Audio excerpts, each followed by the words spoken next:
Bro, ilan taon ka na bro? Ha? 37. 37? 35? Ikaw bro? 37 din. Ikaw bro? 39. 39? Ukra ah? Ano? First taker yan. Sticker, 7 Pambihira, ano ba sir beater? Ano bro? months lang nag-aral. 7 months ka nag-aaral tapos 39 ka? Grabe no? Kasi yung 38 siya nung nakapasok. Tapos yung iba bro, 37, 36 pinanghihinaan na, 'di ba? Eh siya 39 no? 39. 'Di ba?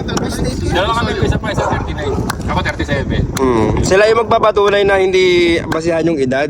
Kasi may ibang amo na gusto mas maano eh, may edad eh, mas mature eh, 'di ba? Hindi, ano Kaya siguro yun ang pinili ng amo namin na mga edad namin. Parehas kayo 39. Nag-range kami sa 37 pataas. Hanggang 39. Ayan guys, so tinan nyo. Madaming dumarating din ng 20, 21. Pero tinan nyo sila, iba-iba kasi yung ano ng amo eh. Di ba?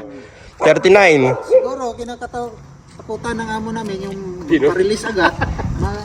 Madami din kasi talaga bro nagpaparelease agad eh. Madami din eh.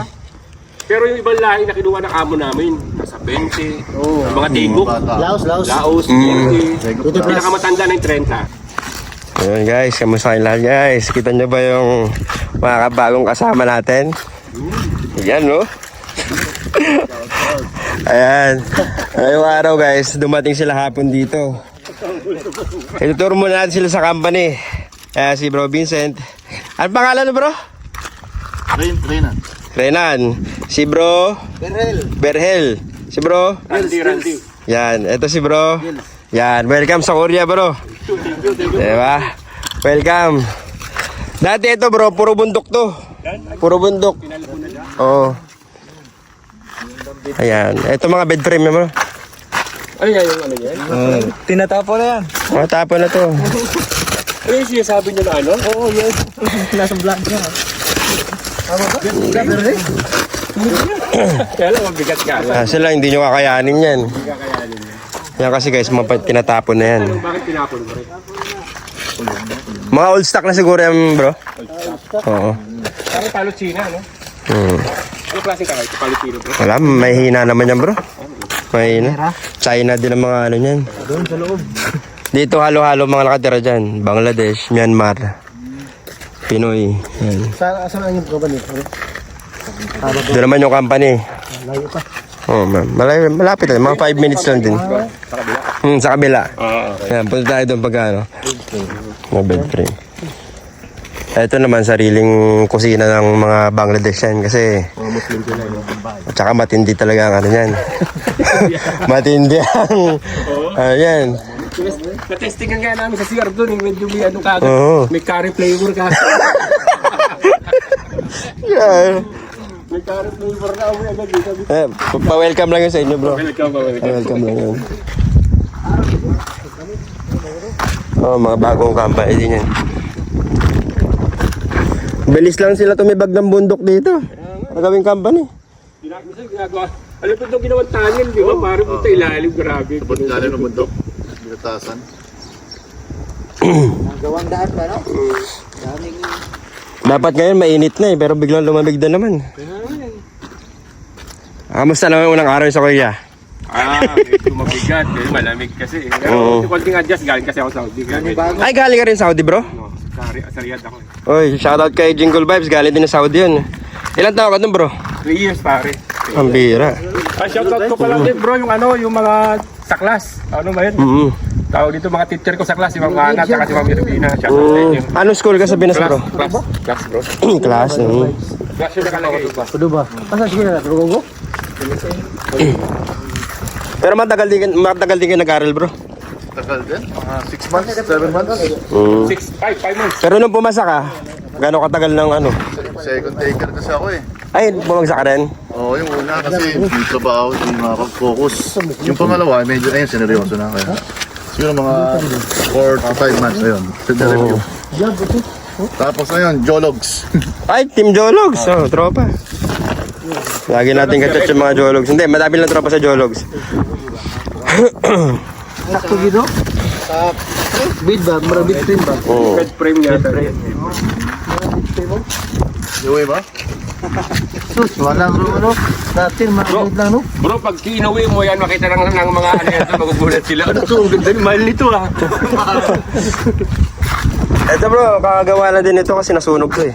Ay, ganun? Oo, sunog. Ano yan, mga ano? Chemical din yan eh. Chemical. Pero otira-otira siguro yan. Oo, malakas din yan. Sa yagan-tsugan yan eh. Lalo ng mamig, ah. Dito eh.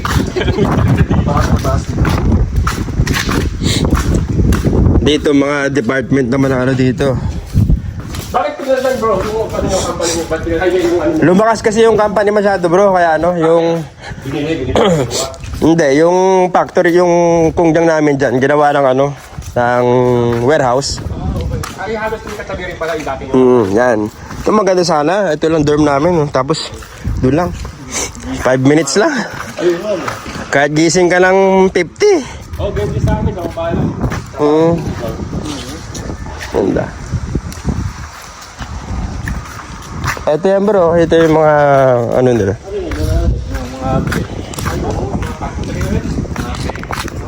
Mga bed.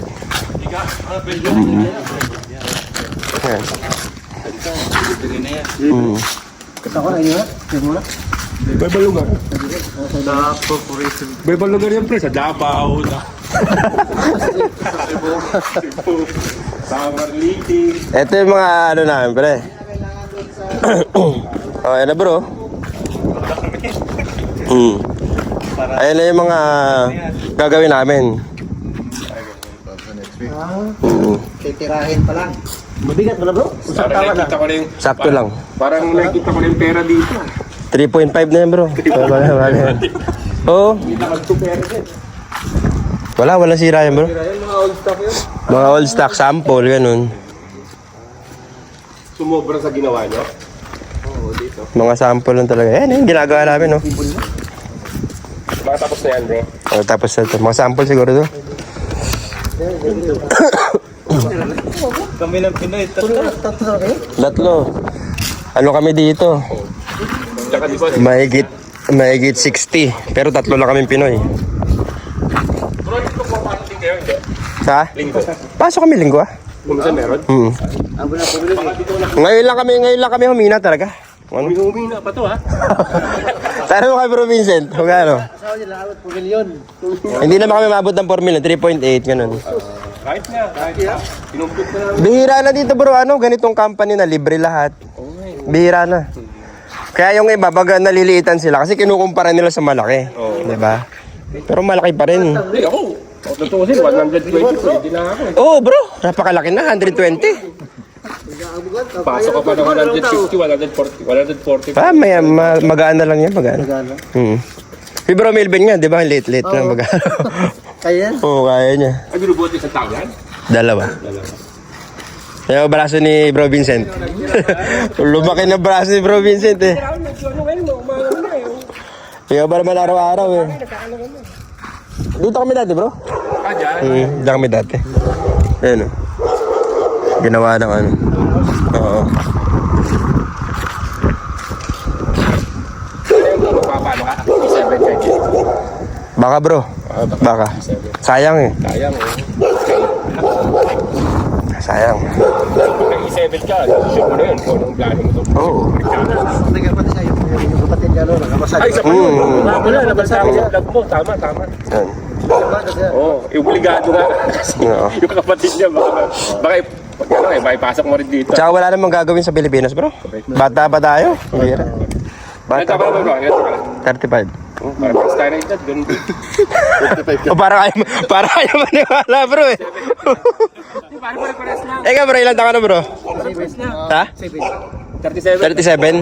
35? Ikaw bro? 37. 37 din. Ikaw bro? 39. 39? Ugara ah? Ano? First taker yan. Sticker, 7 Pambihira, ano buzzer beater? Ano bro? 7 months ka nag-aaral tapos 39 ka? Grabe no? Kasi yung 38 siya nung nakapasok.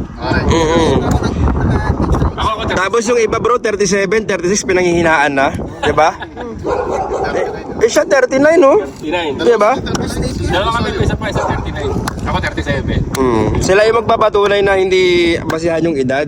Kasi may ibang amo na gusto mas maano eh, may edad eh, mas mature eh, 'di ba? Hindi, ano Kaya siguro yun ang pinili ng amo namin na mga edad namin. Parehas kay 39. Nag-range kami sa 37 pataas. Hanggang 39. Ayan guys, so tinan nyo. Madaming dumarating din ng 20, 21. Pero tinan nyo sila, iba-iba kasi yung ano ng amo eh, 'di ba? 39. Siguro kinakatakutan ng amo namin yung pa-release agad. Madami din kasi talaga bro nagpaparelease agad eh. Madami din eh. Pero yung ibang lahi na kinuha ng amo namin, nasa 20, mga tigok, Laos. laos, 20, pinakamatanda ng 30. Pero kayo bro, naniniwala ba kayo na ano? Tanungin ko kayo, naniniwala ba kayo na nagpaparelease yung mga bago dahil sa hirap na trabaho? Ayan ang mayroong sagutin. Pwede siguro, pwede, depende. Hirap ng trabaho o kinukumpara lang yung sahod na ano? Oh, yeah, pwede. 'Di ba? May ganun, may factor na ganun. Kasi dito sortihan lang naman talaga eh. Yung hirap ng trabaho, kayang-kaya yan. Sa Pilipinas nga, nagtsatsaga natin eh. Kaso lang, sila siguro, yung mga bagong dating dito ng mga bata pa, nagkakaroon sila ng idea na meron pa mas magandang company na mas malaki sahod. 'Di ba? So against ka doon sa nagpaparelease bro? Hindi ako against them bro, kasi ako, release din ako eh. Nagtsaga din ako 1 year 8 months eh. Ang inaano lang, yung mga sinisisi ng mga Pinoy, yung mga aspirants sa Pilipinas, yun, dahil sa mga nagpaparelease, dahil kaya doon sila din nakukuha, dahil sa mga nagpaparelease, ayaw na ng mga Koreano. Hindi totoo yun, di ba? Kami hindi pa namin ramdam yan kasi bagong dating pa lang kami.